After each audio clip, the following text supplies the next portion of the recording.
Welcome to the Home Like Stories channel. Don't forget to subscribe. It will be interesting. And we begin.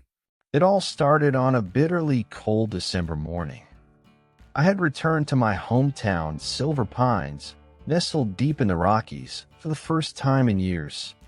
I didn't plan to stay long, just enough time to clear my head after my career as a journalist fell apart in spectacular fashion. Scandal has a way of following you, and I needed space to breathe, to think. The town hadn't changed much, except for the eerie quiet that seemed to hang in the air.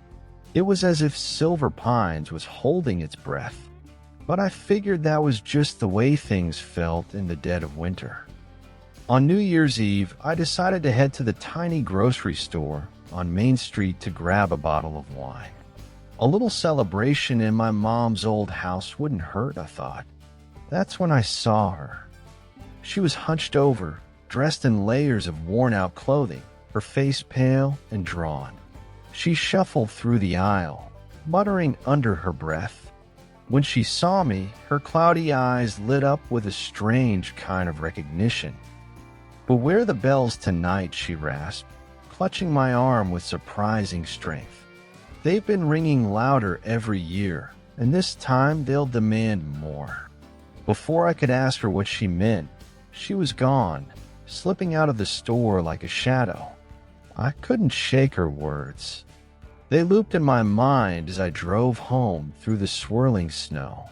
Beware the bells. What bells? What did she mean? When I got back to the house, I mentioned it to my neighbor, Evelyn Shaw. Evelyn was the town historian, the keeper of all the stories no one else wanted to remember.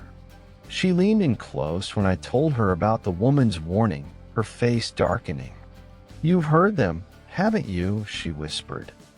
"Heard what?" I asked, but deep down, I knew what she meant. "The bells," she said, her voice barely audible. "Every New Year's Eve at midnight, they ring from the old church on Black Ridge. That church hasn't been used in 50 years. Not since," she hesitated. "Not since what?" I pressed. "Not since the massacre," Evelyn said, her voice trembling. She told me about that night in 1963 when the townsfolk gathered for a midnight mass. The church doors locked, the bells tolled, and the next morning, not a single person inside was ever seen again. No bodies were found. No explanations were given. Just the sound of the bells, ringing every year since. I couldn't believe what I was hearing. It sounded like something out of a horror novel, not real life. But Evelyn's expression, the weight in her voice, it made it hard to dismiss. By the time night fell, I couldn't ignore it anymore. The journalist in me demanded answers. Armed with a flashlight and a digital recorder, I bundled up and made my way toward Black Ridge. The snowstorm had worsened, turning the forest trail into a treacherous maze. But I pressed on, my breath fogging in the icy air. When I reached the church, my stomach dropped. The building was a ghost of its former self. Windows shattered, walls weathered and cracked. And yet, it stood there defiantly, its bell tower looming against the night sky.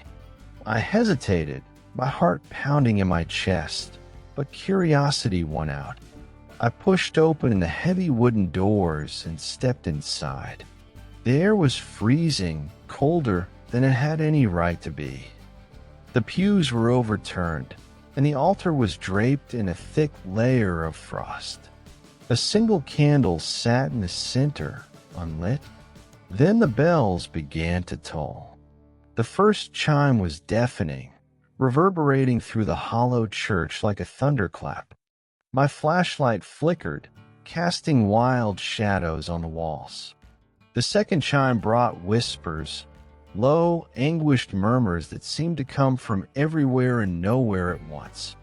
By the third chime, the candle on the altar burst into flame, its flickering light illuminating a figure at the far end of the room. She was ethereal, barely solid, wearing a tattered choir robe. Her face was pale, her eyes hollow.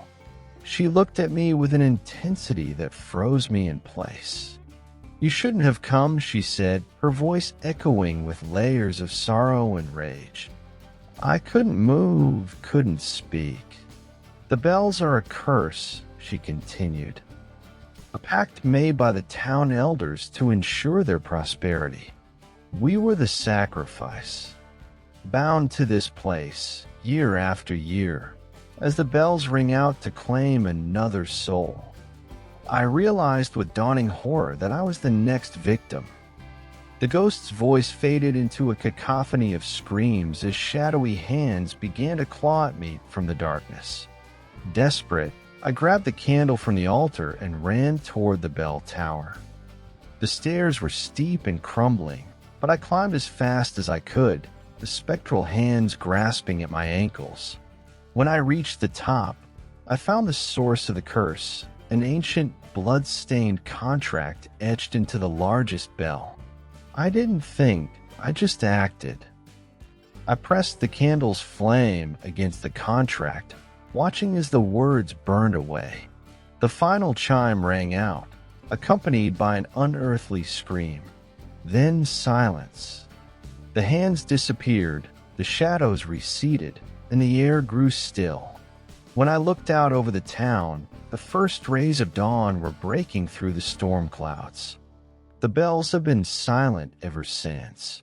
Evelyn said the curse was broken, but sometimes late at night, I swear I can still hear their faint echo. That night changed me.